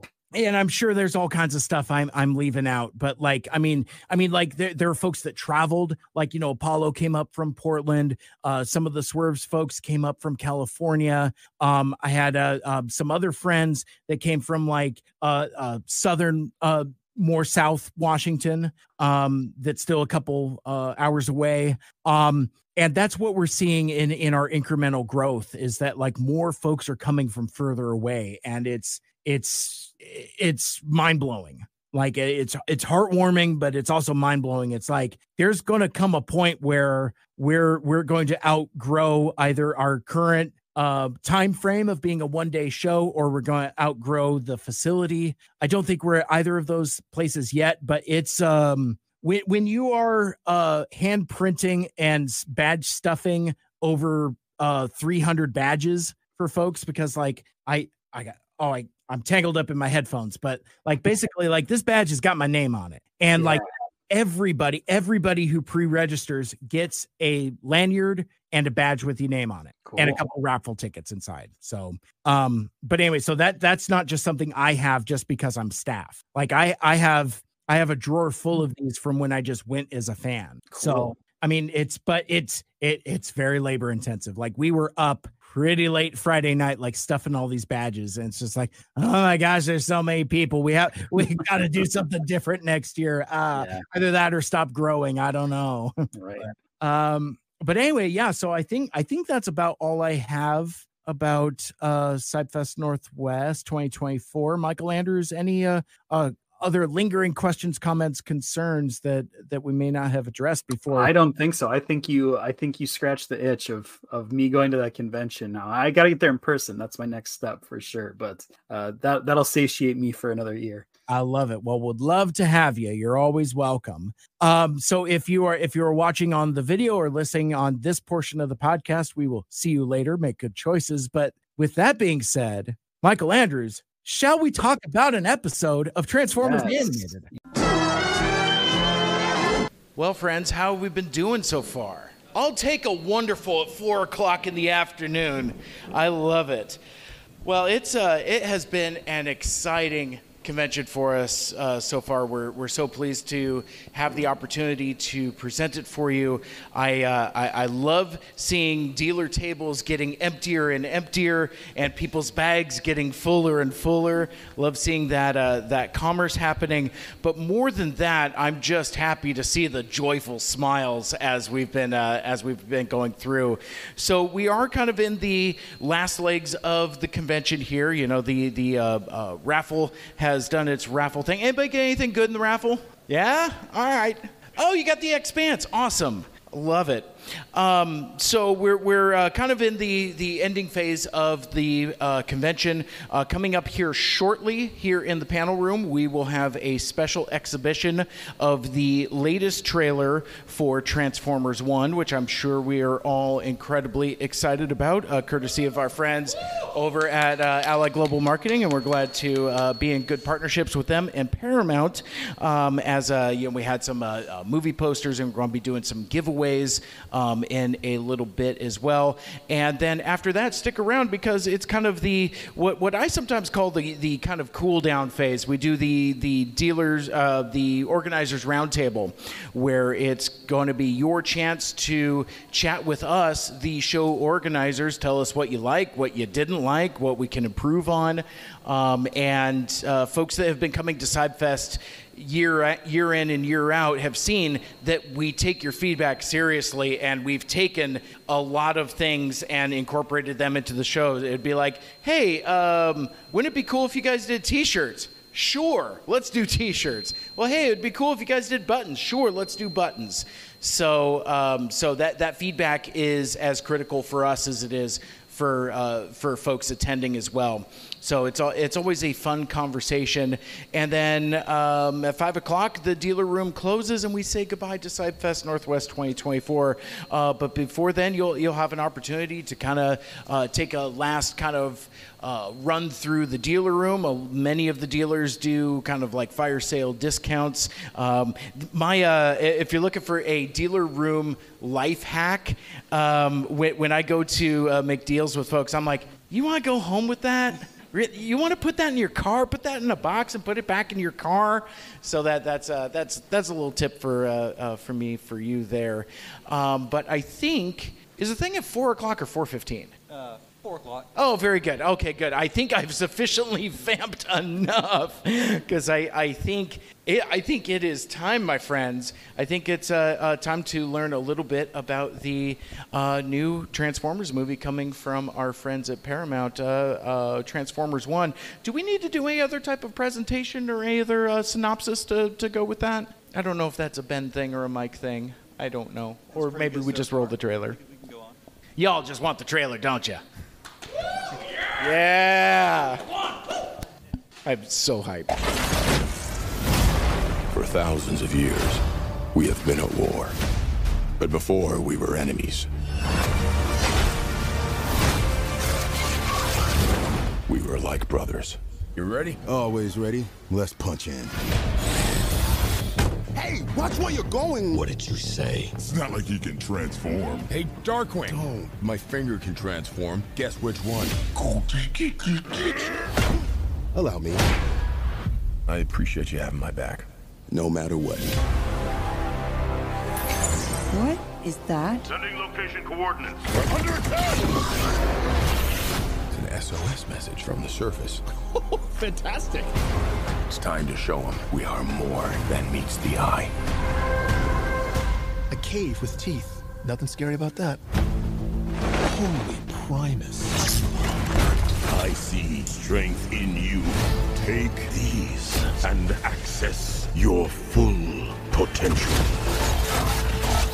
He can transform now! How do we use these things? Come on! My hand. How you choose to use this power is up to you. We roll out. What? Louder. Transform and roll out! I want to help build a better world. Like you said, we can be so much more. Maybe it's just me, but he's different. Yeah, no, I picked up on that. I picked up on that too. What happened to my best friend?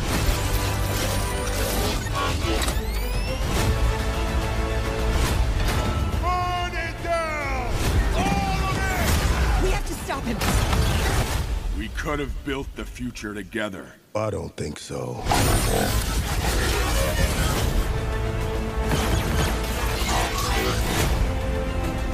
Decepticons! Rise up! Incoming! Come on!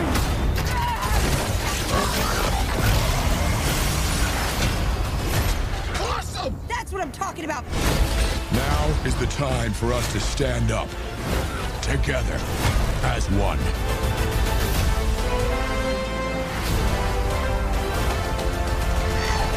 Look, that's Starscream, and you're Shockwave and Soundwave. Enough. Gosh, raise your hand if Wave is in your name. There's a lot of Wave. September 20th, only in theaters, Transformers 1. Who's hyped for that? This guy is. I know this guy is. Hey, Jason, we got a couple minutes, right? Can we watch it again? Oh, man, there's that play button. It's so cool. And then he says the thing. A few moments later, a few minutes later, a few inches later, 12 seconds later, 3 days later, 3 weeks later, many months later, 6.5 hours later, 1 eternity later, 2,000 years later, 3:28 a.m. tomorrow. I forgot to call for applause after we watched it the second time, but how was that trailer? I hadn't actually seen that version of it yet. I'm like, oh, there's more. Oh my goodness. So we know we're excited for the premiere of Transformers 1 coming up on September 20th, but who wants to go see the movie early? That's a lot of hands, and I see a nod. So everyone that's got their hands up, and remember, you got your. I'm not going to count your hands. Everyone that's got their hands up that wants to go see Transformers 1 early, come see us after. We will write down your name and your email address, because you're going, and you're going with us. Courtesy of CybFest and Allied Global Marketing and Paramount Pictures. Thank Again, you, go. Allied, we love you. Yeah. I'll tell you a little behind-the-scenes story. It's like these promotional screenings like to be filled with fans, and it's like, do you think that you could connect us with some fans? And it's like, yeah, I think we can find some Transformers fans for you at CybFest Northwest. I know a few. You might even say I know a guy. Exactly. So we're all going together. We're going to go see an early screening of Transformers 1. So make sure that after the panels, after the shows, that we get your name Oh, very good. So it looks like Whirl is going through now. So Whirl is going through and getting information. They are going to take your name and email address, and we will be in touch with information on when the screening is and where the screening is, because it's so close to the vest, I don't even know the details yet, but we will be in touch with you via email. And again, thank you so much for hanging out with us for our special exhibition of the latest trailer of Transformers 1. Again, from Paramount Pictures, coming up on September 20th. See it in theaters. And I don't know, before we start the organizer roundtable and we're documenting names and stuff, questions? Anything anybody want to talk about with regards to the movie? I'm making this up as we go. I'm just filling for time. I don't know. I don't know about y'all, but I am super hyped. And, obviously we were so excited for the first trailer, but when I saw that second trailer, and I've recently gotten to Transformers Animated, and I tell you what, in Megatron Rising, when he does the thing, and I didn't know that was a thing that was a thing. And that was a thing 15 years ago that nobody, it's like, are you telling me that Megatron says transform and rise up? And that it gave me like the goosebumps. I was just like, my goodness, that's such a revelation, because like it's got like a double, triple meaning. It's like, first, he's a helicopter and they're jets and they obviously rise up, and it's, it's an equal opposite to roll out. But also, given Megatron's background, that takes on a whole new meaning in evocation. So it's like, I just thought that was really cool. So when Brian Tyree Henry says it here and he bellows, Decepticons rise up, I'm just like, oh, I got those goosebumps all over again. So I'm particularly excited for that. The performances are all terrific. Really, really very excited. I don't know, anybody else excited about anything about the trailer that we want to talk about before we kind of get moving? Yeah, I was. Well, let me ask you this, because I think it's fair to say, of all of us, you're certainly the most hyped. What two-part question. One, what are you the most hyped for the movie in general, but also of these trailers that you've seen, what gives you the goosebumps? What's your Decepticons rise up? Just honestly, I guess getting an animated Transformers film, that's like, of course you have the classic basic movie, but a chance to actually have an animated movie where you don't need to worry about, oh, that's too expensive to make because it's CGI. You actually go full ball, Cybertron, all that stuff. And then I guess specifically for this trailer, I read the line continuity books. Yeah. So a lot of that is in the trailers. A lot of that stuff that I was like, this would be great to see in a movie. There it is. Yeah. It's going to be a trilogy, so I mean, there's going to be 2 more movies of more of this stuff. And then the figures, like I got the hands on the Spear Series Toys are so great. That's awesome. Well, thank you for sharing that. Really appreciate that. Well, shall we organize a roundtable? Is it time? There's square tables, but we'll make do. Okay, very good. They're more rectangular and oblong. Yeah. So in that case, I'm just going to turn my microphone off, and then I'm going to go sit at the seat here, and then we will start the organizers' roundtable, where you get to ask us questions. But again, if you are interested in seeing the advanced screening for Transformers 1, make sure you hook up with Whirl and the pink CybFest Northwest 2024, the RC-themed shirt, which is still available at our TeePublic store, even though the show is here and will be gone by the time it gets there. It's a really killer design, and I just like it. So for you collectors out there, and who isn't a collector here? So, but anyway, you can enjoy that. But again, everybody that's in this room that wants to go is going. So just make sure we got all your info, and then we'll get you squared away. Yeah, Mike. Chandler, are you leaving? All right. Farewell, my friend. We'll see you later. He's like, you didn't have to call me out on Mike. You know, Mike, and one more comment on the T-shirts. I almost never wear T-shirts. I don't much care for them, but I bought one just for the collection aspect of it. Yep. Got the full set of CybFest T-shirts at some point. Amazing.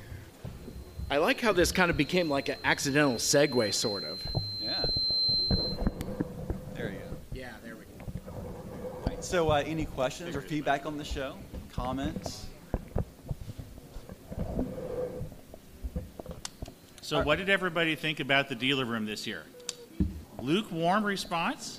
I got a couple claps. To be fair, they're very tired. We're all very tired. That's true.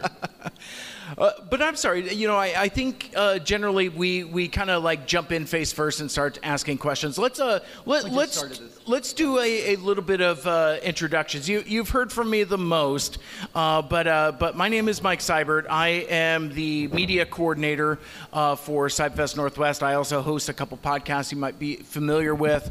In the time we have remaining, if you want to stop by the media table, I think I still have a couple buttons left and some microprints available to you. But yeah, let's meet the rest of the team, and then I guess we'll just kind of go down that way and go from there. And then eventually Whirl will join us after after they get everybody's CybFest information. So I'm Jamal Jackson. I'm the dealer coordinator for the show and one of the organizers. So my responsibility is the planning and layout of the dealer room and making sure that we have plenty of really great dealers here at the show and plenty of dealers for you guys to buy from. So I welcome any feedback if anybody has any questions about the room or wants to give any feedback on how they feel about the setup and everything. I'm Ben. You may not recognize me. Now, I do some of the talking and I set up the special guests and the kind of coordinate with Alex with the exclusive and come up with some of the raffle prizes and kind of coordinate that kind of stuff. So that's my job. Kind of does a lot of little things that all happen because of the rest of these guys. And Liz, which is over there, she also helps greatly. Why she's not up here, I don't know, but oh well. Because she's collecting people's informations for us to go to a special advanced screening of Transformers 1. We are? Yes. Oh my God, thank you, Mike. And there's beautiful segue. It is. It's there, and there's 2 screenings and everybody in the room gets to go. So we're incredibly excited about that. We just watched the trailer twice and it rules. So we're really excited about that. But yeah, Whirl will be joining us very shortly. Oh man, it's an Outscob! Blue Forge himself, the master crafter of CARBOT DARCY, our exclusive figure. He's like, I was just passing through, dude. Yes. So Alex not only created the exclusive, but if you, for the long timers, they've heard of CybCon, which was a convention before us, and his dad ran that convention. And I have known him for 20 years, and I've known him since he was like this little kid running around the dealer room. And now he's creating these amazing exclusives for us. Love it. Jason, did you have an opportunity to introduce yourself? I was hoping you'd forgotten about me. Never, my friend. All right, yeah. So I'm Jason. I do a lot of behind-the-scenes stuff, business stuff. So like dealing with like paying the bills, doing the taxes. I handle registration on the back end. So the confirmation emails come from me. Down the PayPal info, generate the badges from that, all that kind of stuff. Nice. In other words, the money man. The money man. Logical brain is undefeated. Well, I suppose at this point, I guess we can. Oh, I see a hand raised. Do you have a question, or are you just stretching your arm? I think we can arrange that. Maybe not right now, this minute, but yeah. I mean, I am sure we could watch that again. The tab is still open, so yeah, we'll go back to it. Yeah, for sure. Any questions about this year's convention? What you liked, what you didn't like, what we can improve on, things you didn't like? Anything's open. It's literally open forum. You could say like, that guy's loud. Do you hear that thing when he couldn't figure out how to get the cables to work and there was feedback and that was really bad. That was a really bad look. I'm like, yes, I know. Thank you. So we had a couple new things this year. Yeah. We had the custom display. Did everybody get a chance to look at that? What a rousing reaction to the custom display. What about the Lego setup? Some hands raised, like maybe some applause for the Lego builders that did that. That would be just a small, teensy tiny taste of what you would see at BrickCon, which is a LEGO convention that's coming up in September in Bellevue. So if you like that, check that out. So what other things do we want to know? Is anybody having... You know, we're always talking about expansion, and really, the thing we pride ourselves here at CybFest is that we're very community-minded and very community-focused, and we're kind of intentionally small. Like, you know, I'm sure we've all been to big mega conventions. CybFest feels like home in a way that some of the larger shows might not. And one of the aspects of that is that we want to make sure that our guests are highlighted and feel as special as they are. Like, you know, we had the one and only Sue Blue this year. We had Mr. Paul Eiding the year before, and then a few years before that, Mr. David Kay. And those are our singular special guests to specifically highlight that, like, you are the focus, and that's kind of what we're looking to highlight. Ben could probably speak to this more than I could, but in my opinion, I think we look at multiple guests as like a never say never situation. But yeah, no, I think in our current state of CybFest, we like highlighting a singular special guest to make sure that they get all the warmth and love from the community here. Yeah, and I will follow that up with, there is other aspects to it, because we have to pay for their flight, their hotel, and the amount of money that they hope to make for the show. If they don't make it, then we cover the difference. So there is additional cost, and in order to keep the prices where we have them currently, bringing in more guests means having to raise the money to cover those guests. And so it's kind of one of those risks that we are hesitant to take, to bring in multiple guests and then all of a sudden have to raise our prices to $30 to attend. Because there may be people that are like, yeah, I want to go to CybFest, but $30 a person is kind of pricey. I mean, it's expensive for one person. It's expensive if you have a bunch of people. So we have to make those decisions and try to keep consistent with our prices, and so that we can make sure that we deliver value for what you pay to be a part of this. So does that answer your question? But if you have ideas of like who you would like to see, we would love to hear suggestions. I mean, actually, I'm going to throw this question out there because I'm curious, since there's a decent amount of people. One of the so there's voice actors is like the main thing that you see with celebrities for Transformer conventions, but there's writers and producers and stuff like that. And would there be just as much interest from you to see somebody like Flint Dill or Bob Budiansky, who created the Marvel characters? Are those names also very exciting to you? Yeah? Okay. Enthusiastic nodding, I like that. Energetic nodding, that is pretty cool. I'm seeing all my friends leaving and it makes me sad. I want to let Liz introduce herself as I just said their name. Hi, I'm Liz. I'm the person that just took all your emails for the Transformers 1 showing, so you all like me the best, right? Yeah. No. I'm Liz. I do a lot of the social media marketing stuff. That's kind of my main thing. Everyone wears a billion hats, but that's my big one. So. Yeah. And being all around awesome. Thank you. You're my favorite. Other questions? Sorry, as the social media person, I want to know, so number one, who is here for their first year? Raise your hand. Okay. Oh, that's a lot of hands. Who's been coming for less than 5 years? Who's been coming for like ever? Okay, perfect. So for those of you who are new to the show this year, where did you find out about the show and what made you want to come? You can raise your hand. I don't want to like just make everyone answer if they don't want to. Nice. Perfect. Love it. Amazing. like literally for several months now, I've been like, you guys are hanging flyers in like grocery stores and stuff, right? And they're like, no, don't go anywhere. So we have to hang up more flyers next year is what.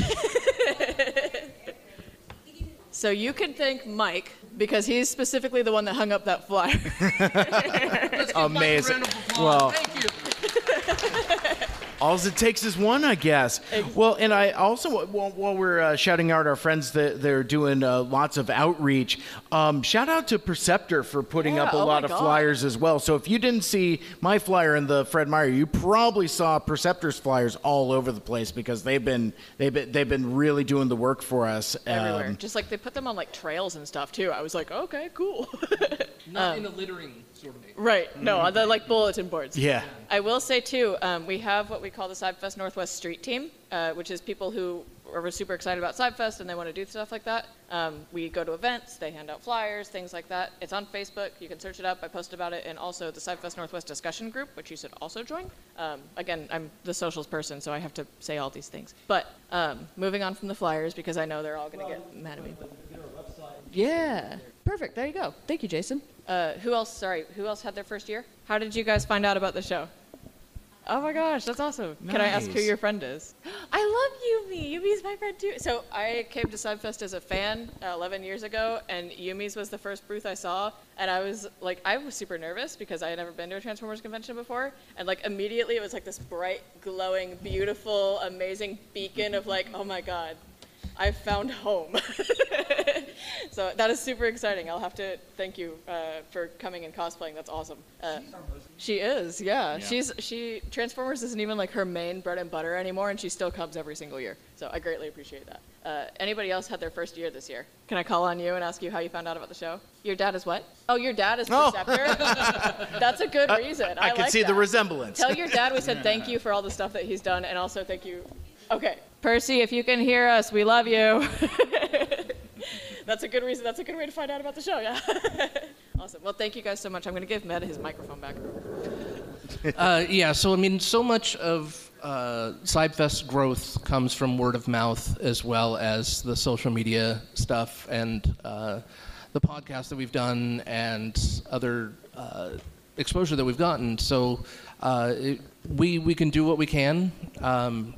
In order to keep our prices low, we can't just throw thousands and thousands of dollars at advertising. So a lot of it is, grassroots type of advertising from us, and we hope that if you had a good time, that you want to tell people about it and make it a little bit bigger each year. So this was, I think, hands down our biggest year. We had our biggest pre-registry and it looked like our largest amount of at the door attendees as well. So we are thrilled, absolutely thrilled about that. So what? Can we say numbers? I could say we were at 300 with pre-registrants, and we're gonna. I haven't looked at the numbers for walk-ins, but they've been kind of keeping tallies. So it was more steady people coming in than we've ever had. So my guess is 150 to 200 would be my guess. My mommy gave a thumbs up. If you've come in through the registration, yeah, I was joking around the raffle that we are, a family show and we make our kids do stuff, and no, we have our families help, spouses, kids, parent, so we like it. We want it to be a community, and that's part of it. So is to include our family and friends and make new friends. If you got something signed by Sue, my wife counted your money. Yeah. And she's good at counting money. She is. She works in a bank. Counting money is a great job for her. Yeah. Speaking of guests and like the wall numbers, something I want to do is getting into like more than one every. The single best way for us to be able to bring CybFest is to tell your friends about it. Because basically financially for and now the prize contest could be raffle guests come or they're all buy your ticket price. So if you want more show and prices down, just tell your friends with you. Yeah, and get those autographs. Because in the world of celebrity guests or guests that travel for conventions and stuff like that, there is a certain amount of money they are requested to make. If they do not make that, we pay the difference. So on top of the flight and hotel and stuff like that, then money can add up, and it becomes something that, if we have to weigh how much money do we bring in from people attending because that person is here versus how much money we put out to have them there. So it's a balance, and we've strived very hard to make sure that the money that we make from previous shows pays for the next show. So that's been our goal, so that we don't go into debt for this and overextend ourselves, because that has been the death blow for several conventions where they put too much money out and they didn't bring enough in. So we want to keep this going for as long as possible. We did not. And how about our special guest, Sue Blue, by the way? Let's give it up for Sue. Actually, I'm kind of curious, who got something signed by Sue? Very cool. What about people's favorite part of the show? What is there something that stands out like, yes, I love doing that? Yeah. The Bumblebee car? Oh, yeah. Thank you, Scott. Yeah, shout out to Scott, always bringing Bumblebee. Yep. He says as long as he's available, he will keep bringing it. And he promised me a ride. One of these days, we're going to make good on that promise. Ben, you and I are going to do a podcast in Scott's Bumblebee as he does burnouts and stuff and takes us around. I think that would be a lot of fun. Yeah, it was going to be Bumblebee fans talking about Bumblebee in Bumblebee. In Bumblebee, yeah. Bumblebeeception, I guess. Yeah. Not to be confused with Bumblebee Tuna. That's with Mike listening in and asking questions and going, really, Bumblebee? Yeah. Yeah. Ooh, that's a good one. That's something we would have to throw past Scott, but that's a great idea. I like that. Yeah, that could be a lot of fun. Of the things that folks got signed by the one and only Sue Blue, did anybody happen to get a CARBOT Darcy exclusive figure signed by Sue? I see some womp womps. Oh no, I didn't ask that question very well then. I should have asked if they had one first. You're absolutely right. Yeah, I know, right? Well, who would like to hear about the construction of that exclusive figure? I see some heads and some nods. So, Alex, you've been sitting here very patiently the entire time. It's your turn, my friend. You want to talk about as much as you would like the inspiration to execution of Darcy, a figure that we're so incredibly proud to have partnered with, and it's made a lot of dreams come true. I hate to be so mushy about an action figure, but it's like having a true, genuine G1 styled RC to sit on the shelf with Hot Rod and Cup and Blur. It ticks a lot of boxes, and we're very excited. It's been a dream of yours to get it. I've been wanting it for a long time. Liz is a huge RC fan. So we shared a post from our Facebook page from, I think, was it 5 years ago or 6 years ago? Yeah, 5. 5 years ago. So 5 years ago on our CybFest Facebook page, I posted, I was doing hype up for the show. It was the week before we started the show. And I said, what is everyone's grail figure that you're hoping to get at CybFest this year? And then I posted a picture of the 86 RC prototype, and I said, mine's impossible to get, but what's yours? And then this year, 5 years later, I got my grail impossible to get figure at CybFest. So dreams do come true. Thank you, Alex. You're amazing. You're welcome. And it was made with love, right? Yes. You put some love into each figure. Yep. Yeah, every single one of them was made with a few hours of love, yes. A few hours of love. That sounds weird. It does sound weird, doesn't Yeah, it? Yeah, I it shouldn't have does. said it that way. Sorry. Weird. Yeah, no, I guess I'll give you guys the short version. The inspiration was obviously that photo that Liz shared, though not because she shared it, just because it existed and I'd seen it before. Sorry, Liz. I understand. Yeah, it's a figure that lots of people have always wanted and that I've also personally wanted for my collection. It's been on my list of things to design for a while. And so when we were talking about the exclusive for this year, it was kind of at the top of that list of things that I was interested in designing at the time. And all the organizers were, of course, very gung-ho about getting that Grail figure for themselves. Full disclosure, they each get a copy of the figure, like outside of the sale of the figure, because they're organizers and we owe them that. Yeah, so the inspiration was that original concept. I really wanted to capture as much G1 essence and wrongness and dumpiness and silliness as I could. And I think I certainly did a good job in my opinion. I've heard lots of opinions that I also did a good job on that front. Thank you very much. Yeah, so came up with a design, and the process for making it is relatively involved. I have to 3D print a initial prototype and then make silicone molds based on that prototype that are like hand sculpted. And then using those molds, I cast each figure individually in like a 2-part epoxy resin, and then that becomes the parts that make your figures. After all the parts are made, we have to hand paint all of them, which includes masking and brush painting. And then once everything is painted, they all get assembled, and the boxes get made, and everything gets boxed and brought to CybFest. And I made it sound really easy, but it's not. It takes basically the entire year to do this. Probably the first 4 to 5 months is design and prototype, and then a month or 2 of mold making, and then the other, whatever was left, 5 or 6 months is basically all casting, and all the painting and assembly is done in basically the last few weeks. So yeah. Alex, is there somewhere we could go to like see pictures of all of this happening? That screen right there.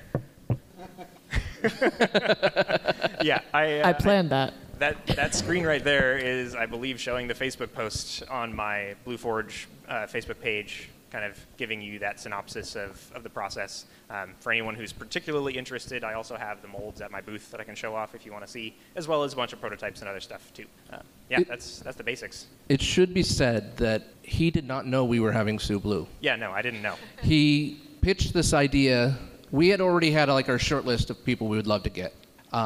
I had already talked to Paul Eiting last year about the possibility of getting Sue. He is the one that is the reason we have Sue Blue. He gave me her contact from her. Well, he contacted her, asked if she would be interested. He spoke highly of us, of all of us. He was ecstatic about his experience here. He said, I will reach out to her on your behalf, and I will let you know what she says. I reached out to him. He said, yeah, here's her number. And then we started the ball rolling. But of course, there's a lot of negotiating with her agent and stuff like that. And that took a couple months. All the while, Alex is going, hey, what do you think about doing RC as an exclusive? And I'm sitting here going, I can't say anything. I want to say something. But if one of those two things fall through, then we just can't pitch the idea. We can't promote the idea until it's set in stone. So we're like, that sounds great, because, like we said, it was already a figure that we dreamed of having anyway in our collection. So whether or not Sue was here or not, we wanted that figure, and whether or not that was a figure that was going to get made, we wanted Sue here. So it became this wonderful serendipitous moment, and it was fun kind of revealing to Alex, going, hey, I don't want to put any pressure on you. don't let this affect you at all, but no pressure, but Sue will be here. But Sue Blue will be here, and that yeah, there was no pressure. No pressure, yeah. I put the pressure. So how far were you into the process when we, because, time, it all just blends together, but like, how far were you into the project when we dropped that? I don't remember. Yeah, so this year was a little tricky, but basically I had not yet started the molding process. So I was pretty early on in the process when I had been told that Sue Blue was going to be here. So it was definitely a motivating factor in making sure it got done on time, because I didn't want to wait and then have the RC G1 figure show up as an exclusive the year after Sue Blue was here. That would have been a bummer. So made it happen for sure. Appreciate it. Thank you. Now you do stuff other than RC figures, right? You got all kinds of cool stuff. Yes. Tell us more about yeah. The exclusives are a large percentage of my time, but not necessarily the largest percentage of my fun. I do a lot of other design, like Transformers design work, as just a hobby, which if you go to my Blue Forge page, you can see pictures of all the stuff that I've made. I've been working on a Legend scale Trainbot Raiden combiner for the last several years that's coming along quite nicely, as well as doing some other little things off to the side. Oh, there's a 3-headed dog cassette that some people call Cerberus and I call Fluffy. Yeah, there's lots of cool stuff over there. I do want to say that the exclusive will not be coordinated with the special guest in the future unless it happens serendipitously again. It's not a standard thing. It was. So if he makes this an exclusive Starscream, we are not going to get Chris Latta. Yeah. Oh, too dark. Whoops. Guys, again, not unintentional. But we did figure it all went for a very long time. Yeah, and that figure was planned before Hasbro announced their version. Yeah, Hasbro's oftentimes wanted to copy Blue Forge. He's once or twice, he's a trendsetter in the toy making, and Hasbro has finally learned that this is the person to follow. Yeah, so you heard it here first. The next thing to come out of the missing link line is going to be in our seat. Yeah. Okay, yeah. Any questions for me, or we should hand it back to Mike? He does talk quite a bit. Well, I mean, we're down to the last 10 minutes of the show, so I think. Thank you. Did you guys have a good time? Have you had a good time? Will you come back next year? All right. Will you tell your friends to come back with you? Will you drag your friends kicking and screaming here? Well, okay, they're good friends. They're not willing to do that. Good job. That was a test. If you had said yes, then we would have had people arrest you. No, they're going to take their friends hostage. Spray painted on the side, Transformers Con this way. It's like, ooh, no, don't get in that van. I want to reiterate, this convention, our slogan is for the fans, by the fans. All of us up here have been hardcore Transformer fans for a very long time. It's been a part of our lives for a long time, and for some of us, it traces back to the times when we were little children, and to share that excitement, to share that joy with people, and to put together a convention where not only it gives people a chance to buy cool toys, but to kind of come together as a community and meet other fans and see like, hey, yeah, there's other people like me that's into this stuff. I've met some of the best people I know through this hobby, and it's been an honor to be a part of this convention, to work with everybody up here to bring this convention together. There is absolutely zero chance of me doing this alone. I wouldn't want to. I could not do the things that Jason, Liz, Mike, and Jamal do. I thank you guys very much for your everything that you guys do. I know we all do our parts, we all work, and we all try to have fun and stuff like that. But I think about like my son, who's grown up from like his first CybFest, he was 3, now he's 14. And to think like when I was young, like, oh man, wouldn't it have been cool to have a convention all about that toy thing that I'm into? So to actually be a part of putting that on is amazing, and to have our kids kind of grow up in it and families be a part of it and stuff like that, and to have that impact your guys's and your families and kids, and just thank you for spending the day with us. Thank you for making this worthwhile to do. And Sue's here. Sue, now's your opportunity to listen to me talk, which she's been wanting to do for so long.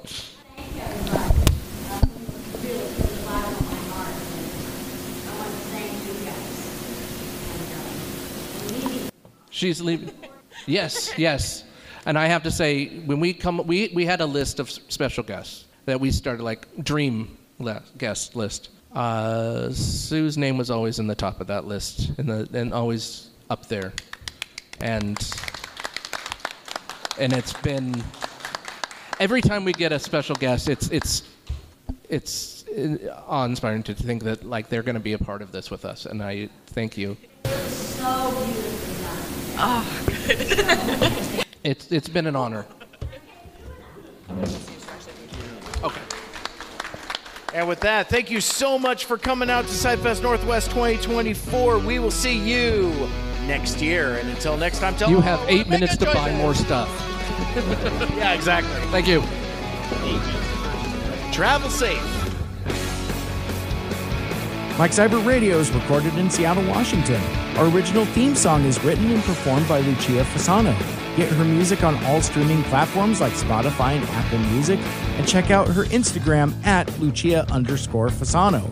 Our closing theme is a nice place to visit by these young fools, used with permission from Michael Geissler. For more music like it, check out Michael's website, bytormusic.com. Special thanks to Andy Lita for our logos and graphic design. He is at GoGoAndyRobo out on Twitter. Become a Mike Cybertronian and join the MSRP Friends and Fans Facebook group. And you can follow me on all the social medias, most of the social medias at Mike Seibert Radio. I'm on Twitter, Facebook, and Instagram. And check out my YouTube channel for even more videos and subscribe so you never miss an episode. Want to be a guest on the show? Send me an email, MikeSeibertRadio@gmail.com.